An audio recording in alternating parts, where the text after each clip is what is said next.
Hello, everybody. This is Casey O'Brien, Commissioner of the National Cyber League. We're live. It's Thursday, November 10th, 9 p.m. Eastern Time, and we're going to give it a few seconds here while Facebook Live builds our audience. I'm going to be talking about the upcoming 2016 NCL Postseason. I'm going to answer some questions. So make sure you subscribe to receive notifications when we are live again. And make sure to tap on the follow button on live videos and videos that were live. And then opt in to get notifications the next time we go live. So give it a couple more seconds here. Back in Baltimore last week, I was in Kansas City, Missouri, at a conference, and so in my home office here, settling in. So let's get to it. Make sure, let's see, not make sure. I got some notes here, some cheat sheets here I'm looking at. So if you see me looking down, I'm just making sure I cover everything. So let's see, what's the difference between the regular season and the postseason? One is you have to register again. So the registration that you did previously was for the preseason, regular season. The registration period for the postseason opens tomorrow and goes through the 18th of November. So you've got about a week to register. Other differences between the preseason / regular season and the postseason is in the postseason there's only one game, and that starts at 12 p.m. on the 28th of November and ends at 11:59 p.m. on December 5th. There was apparently some confusion around the difference between noon and midnight, and I'm not sure what the confusion is. It's either noon or it's the next day. But we did hear you loud and clear from the preseason, which was, you wanted us to give you more time and not end at, say, for example, noon. So again, there's only one game, starts at 12 p.m. on the 28th of November and ends at 11:59 p.m. on December 5th. So you have an entire week to solve as many challenges as you can.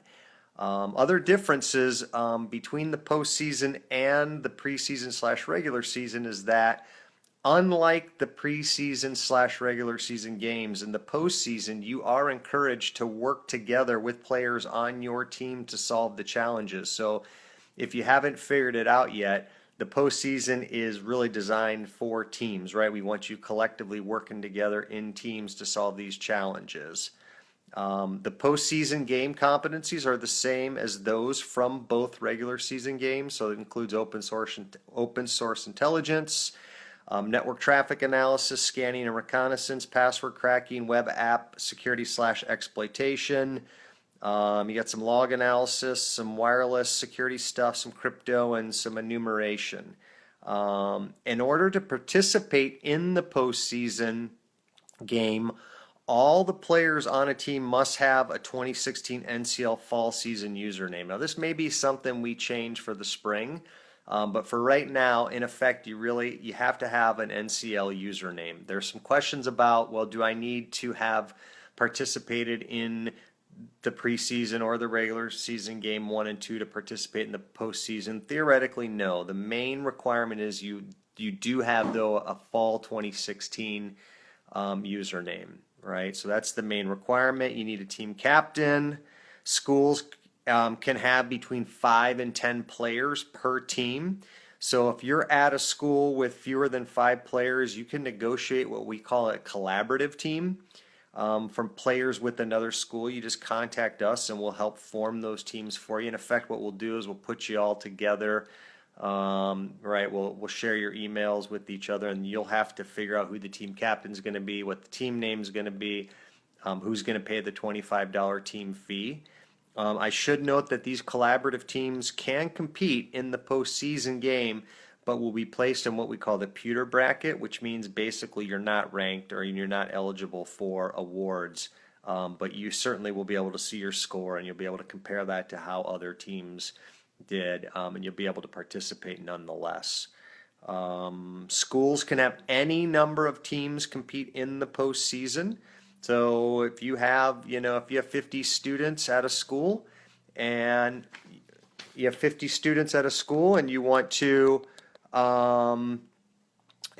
to, um, form like 10 teams or 5 teams, you can, right? It's each team pays $25. I'm getting some comments, people saying they cannot hear any sound. I'm full on volume here. Mouse over the video and click on the sound graphic to turn sound on. That's odd. Let me see here. Hang on. Stay tuned.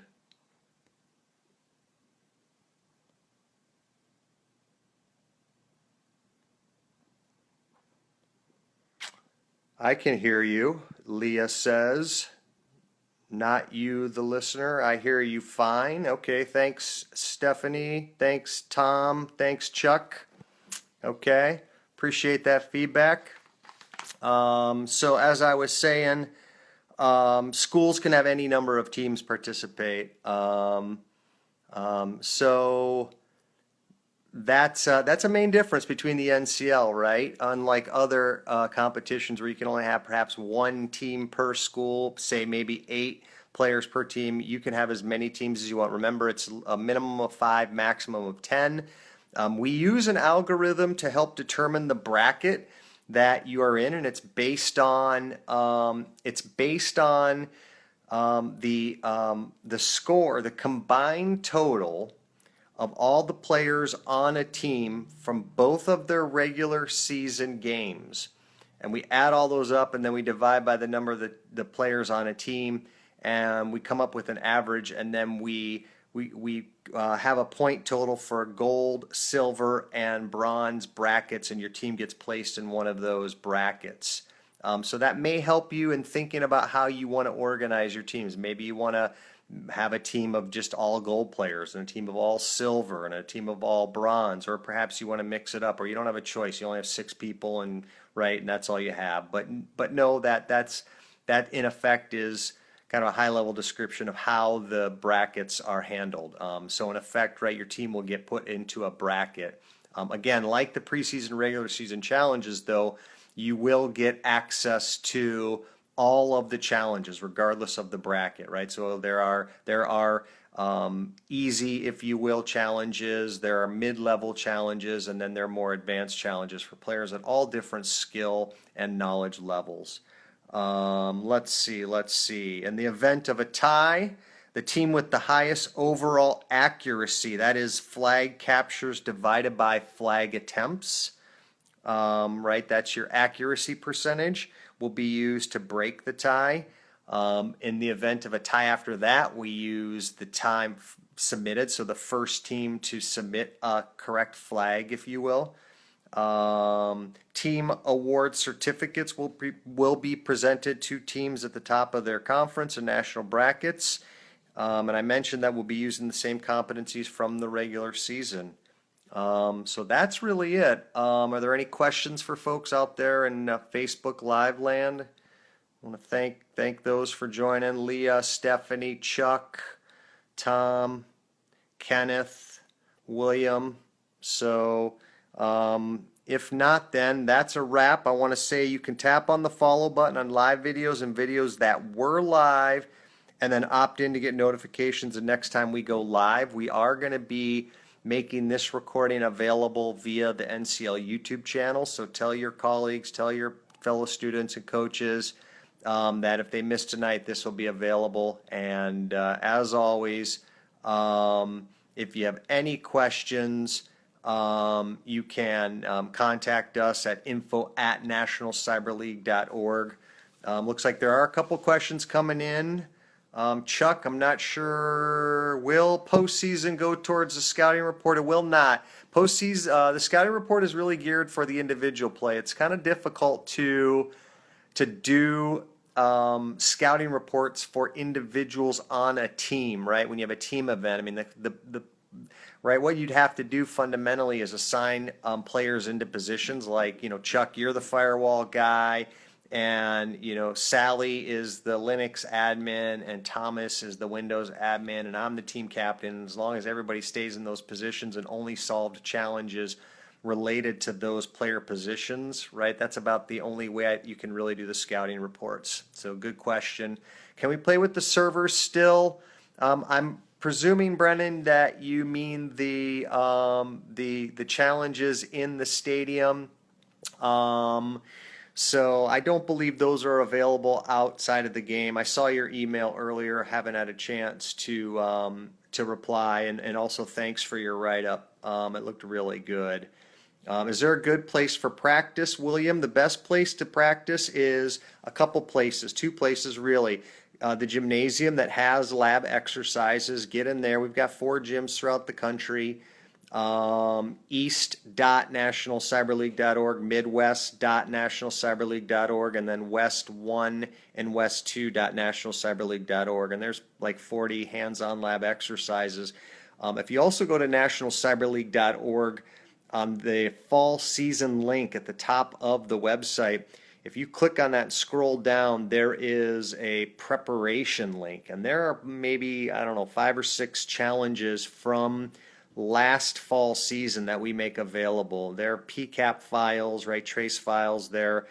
There are some JPEGs in there, right, and those will give you a sense of the kinds of challenges. So continue to work on those.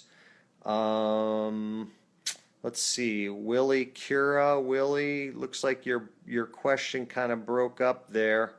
I'm not sure what your question is, but that's a wrap. Thanks for showing up. Hope you all have a good weekend and a great postseason. Get in and register. Tell your players, your fellow students and coaches registrations the next week, and we'll see you next time. Same bat time, same bat place. Take care.